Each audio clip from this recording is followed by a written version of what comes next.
आज अनंत चतुर्दशी। इस अवसर पर राज्य भर में 10 दिवसीय गणेशोत्सव की विदाई हो रही है। पुणे में सुबह से ही गणपति बाप्पा की उत्तर पूजा की गई। पूजा, आरती और ढोल नगाड़ों की ध्वनि के साथ बाप्पा का विसर्जन जुलूस शुरू हो गया। पुणे में पारंपरिक ढोल नगाड़ों की थाप, लेजिम की झनकार और गुलाल उड़ाते हुए बड़ी संख्या में श्रद्धालु इस विदाई समारोह में शामिल हुए। सांस्कृतिक और ऐतिहासिक धरोहर को संजोए पुणे शहर से गणेश विसर्जन की कई तस्वीरें सामने आई हैं। यहाँ बाप्पा के विसर्जन मार्ग पर वो तैयारियां की गई जिसे देखकर कई लोगों की नजरें टिकी की टिकी रह गई। कस्बा बाप्पा शहर से जिस मार्ग से गुजरेंगे वहां पर बड़े पैमाने पर सुंदर और आकर्षक रंगोली से मनमोहक प्रतिकृतियां बनाई गई। यह तैयारी कस्बा के बाप्पा को विदाई देने के लिए की गई।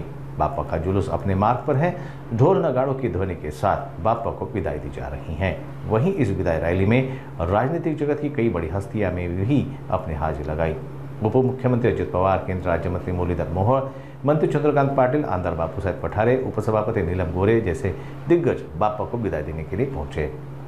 वहीं तिलक पुतला मंडी क्षेत्र में ढोल बजाने पर प्रतिबंध के बावजूद गुरुजी तालीम गणपति ने ढोल बजाया। पुलिस द्वारा लगाए गए नियमों के बावजूद गुरुजी तालीम ने ढोल बजाया। पुणे के इस मानपान के तीसरे गणपति मंडल ने रैली की शुरुआत में ही पुलिस प्रशासन द्वारा लगाए गए नियमों को ताक पर रख दिया। इसी बीच विसर्जन रैली के दौरान किसी भी अप्रिय घटना को रोकने के लिए पुणे में भारी पुलिस बल तैनात किया गया। विभिन्न स्थानों पर सीसीटीवी कैमरों के माध्यम से स्थिति पर नजर रखी जा रही है।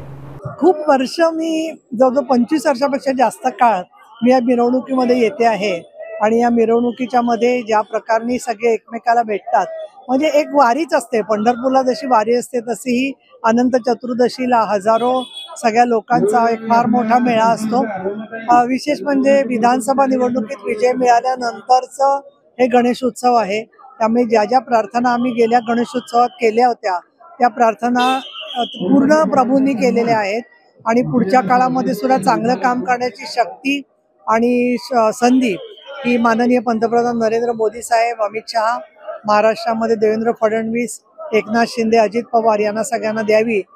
उपसभापती विधान परिषद आणि शिवसेना नेता या नात्याने हा गणेशोत्सव लाडक्या बहिणींसाठी विशेष आनंदाचा आहे। गेल्या गणेशोत्सवामध्ये ज्याची सुरुवात झाली होती त्याची आज देखील कामं चालू आहेत।